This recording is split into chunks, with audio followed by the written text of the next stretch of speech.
네, 여러분 안녕하세요. 뉴스입니다. 윤석열의 용산 이전을 두고 국민들의 반대가 압도적인데도 불구하고 이 윤석열을 추앙하는 기레기들과 기득권들은 어떻게든 국민들을 선동하기 위해서 이 모양 저 모양으로 무던히들 애쓰고 있죠. 그 중에 대표적인 것이 전경련 산하 한국경제연구원이 부산대에 의뢰한 연구 용역 보고서였는데, 그 보고서에는 대통령 집무실 용산 국방부청사 이전과 청와대 전면 개방에 따른 경제적 효과가 해마다 1조 8천억 원의 관광 수입과 사회적 자본 증가로 인해 최대 3조 3천억에 달하는 GDP 효과가 발생할 거다라는 주장이었습니다. 이들의 주장은 청와대를 개방하면 관광객 창출 규모가 연간 1,600만 명 정도가 될 것이라는 황당한 주장이었습니다. 전 세계적인 관광 도시인 제주도도 그 정도의 관광객 숫자가 안 됩니다. 그런 가운데 오늘 민주당 박영훈 전국대학생 위원장이 자신의 트위터에 윤석열 안에 김건희를 구속하면 50조 원의 경제 효과가 발생한다고 주장해서 눈길을 끌었습니다. 박영훈 위원장은 정경유착의 상징 전경련 부설의 한국경제연구소는 청와대 개방 시 연간 5조 원 경제 효과라는 저급한 보고서를 발표했다. 같은 날 세계적으로 공신력 있는 사회정책연구소 DC 인사이드 박영훈 갤러리는 도이치모터스 주가조작 의혹 김건희 구속 시 50조 경제효과 보고서를 발표했다라고 말했습니다. 자, 이에 윤석열 아내에 대한 과도한 조롱을 한 거 아니냐라는 질문에 그렇게 생각하지 않는다. 김건희의 주가조작이 의혹이 아닌 사실로 밝혀지면 그 자체로 큰일이다.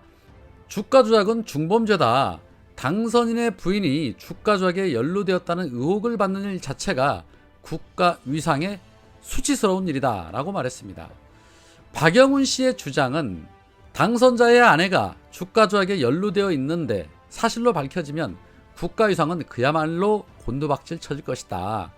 의혹 자체만으로 국가 위상이 곤두박질 쳐져서 국가 브랜드가 떨어질 수 있는데 이게 사실로 밝혀진다면 큰일 아니냐. 그러므로 그런 위험 요소가 사라지면 국가의 위상은 다시 높아질 것이므로 그 정도의 경제 효과가 있을 것이다 라는 주장인 듯 합니다. 정말 합리적인 주장이죠. 자, 이에 대해서 조선일보는 이 트윗 내용을 보도를 했고, 박영훈 위원장은 조선일보 보도해줘서 감사하다라는 인사도 잊지 않았습니다. 아유, 그냥 속이 다 시원합니다. 사실 본부장 비리 의혹 때문에 5월 이후로 국가 위상은 이루 말할 수 없을 정도로 곤두박질 치지 않을까 하는 우려가 있는 것이 사실이죠. 전 세계 언론이 지적을 하고 있어도 국내 언론사들은 철저하게 외면하면서 학문이 마르고 닳도록 열심히 닦아주고 있는 현실 앞에서 외교는 외교대로, 안보는 안보대로 위험 수위에 빠지지 않을까 하는 심히 걱정이 있는 게 사실입니다. 김건희의 후드티 하나 가지고도 저 난리들을 치는 언론들인데 앞으로 얼마나 더 눈뜨고 못 볼 광경들을 지켜보겠습니까? 그러나 저는 그렇게 오래 가지 않을 거라고 봅니다. 자, 또 다른 한편 어제 민주당이 검언 정상화 입법안을 두고 다음 주에 의총에서 결론 내기로 연기를 했습니다. 조급한 우리 시민들의 마음이 애타고 있는데요. 이날 열린 의총에서는 찬반 의견이 팽팽하게 갈렸는데, 이 2시간가량 열린 이날 비공개 의총에서 박주민 의원은 검찰 정상화에 대한 브리핑을 통해서 검찰의 직접 수사 권한을 경찰 내 국수본 혹은 신설될 중수청에 이관하는 방안이 지금까지 당내 논의사항이라며, 검찰의 직접 수사 권한 외에도 사법경찰관에게 재수사나 보완수사를 요구할 수 있는 형사소송법 조항을 덜어내는 것도 있다라고 설명을 했습니다. 현재 검경수사권 조장으로 검찰이 6대 범죄 수사에 대해서 직접 수사권을 가지고 있는데 이를 모두 경찰 또는 제3의 수사기관으로 옮기자는 그런 뜻입니다. 이날 회의에서 철험의 소속 의원들이 4월 내에 강경 처리를 해야 한다고 주장을 했다고 합니다. 황운하 의원은 현 시점에서 검찰의 수사권을 우선 뺏는 것이 중요하다라고 주장을 했고, 동작을의 이수진 의원 역시도 이와 같은 의견을 냈다고 합니다. 그러자 검사장 출신 의원들이 일제히 반기를 들었다고 합니다.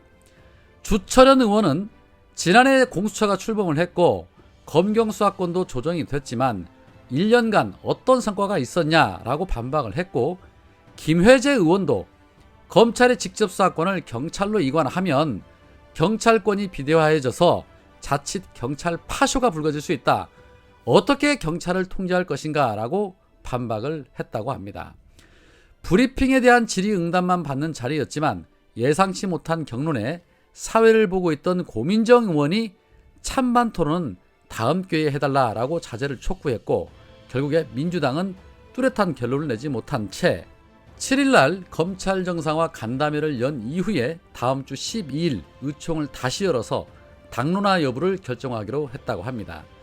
분위기로 봐서는 반대 의견들도 만만치 않다는 걸 알 수가 있습니다.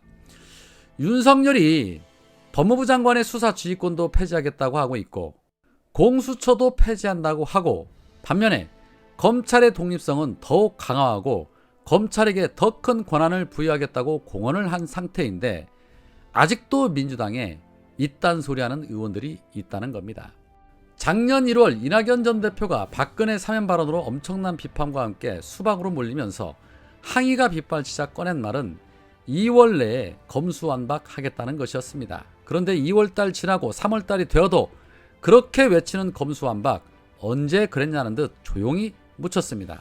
바로 4.7 재보궐선거가 코앞에 있다는 이유 때문이었습니다. 그렇게 해서 선거에 패한 이후 이낙연은 책임을 지고 당대표를 사퇴하고 물러났습니다. 그러나 선거가 끝난 이후에 할 줄 알았던 개혁, 역시나 대선이라는 큰 선거를 앞두고 또다시 가로막혔습니다.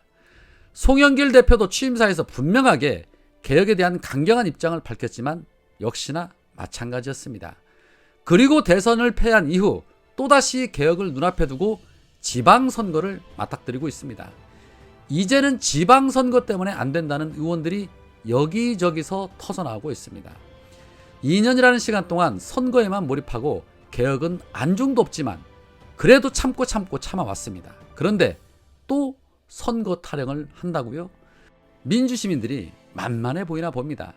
선거 타령하는 의원들 그냥 직업이 정치인인 겁니다. 물론 대선에서 승리했으면 이렇게까지 서두르지 않았겠지요. 하지만 지금은 상황이 보통 심각한 상황 아닙니다. 어제 조 전 장관 따님 조민 씨의 소식들 들으셨을 겁니다. 너무 마음이 아파 말씀드리지 않겠습니다. 그러나 그 어느 누구도 민주당 의원 중에 입장 내는 의원이 없습니다. 원래 의리 없기로 소문난 곳이니 기대는 일도 안 합니다만 조 전 장관 가족이 왜 저렇게 됐는지 모르는 사람 없습니다. 바로 그 검찰개혁에 선봉에 섰다는 이유로 가족이 멸문죄화를 당한 겁니다. 그렇다면 저들의 희생이 헛되지 않도록 최소한 마무리는 확실하게 해줘야 하는 거 아닙니까? 그래야 국민들도 응원을 하고 지지를 할 거 아닙니까? 이수진 의원이 페이스북을 통해서 다음 주에 다시 토론할 거라면서 이미 검찰과 경찰이 윤석열 코드 맞추기에 들어갔다. 서울 동부지검의 문재인 정부 블랙리스트 수사, 서울중앙지검은 공정거래조사부 조직을 확대, 임박한 검언유착 사건의 당사자 한동훈의 무혐의 처분, 인천 중부경찰서에 김건희 수사촉구 현수막을 게시한 시민에 대한 압수수색, 이대로 검찰을 정상화하지 않고 내버려 둔다면 1600만 우리 국민이 지지한 이재명 상임고문마저 위태로워질 수 있다. 검찰의 편파 정치 수사에 대해서 사법부의 공정한 판단에 대한 신뢰도 어려운 상황임을 감안한다면 검찰개혁 법안에 대한 우리의 선택은 단호해야 한다. 시간 없다. 민주당이 결단해야 한다라고 말씀을 하고 계셨는데, 지방선거만 생각하고 있는 의원들 명심하셔야 합니다.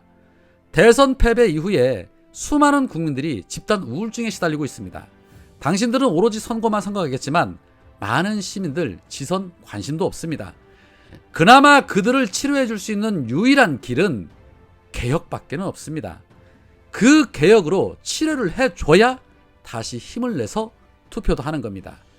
치료가 되어야 지방선거 승리도 있는 겁니다. 착각들 하지 마시기 바랍니다. 고로 검언 정상화 없이는 아무것도 얻을 것이 없다는 거 명심들 하시기 바랍니다. 오늘은 여기까지입니다. 고맙습니다.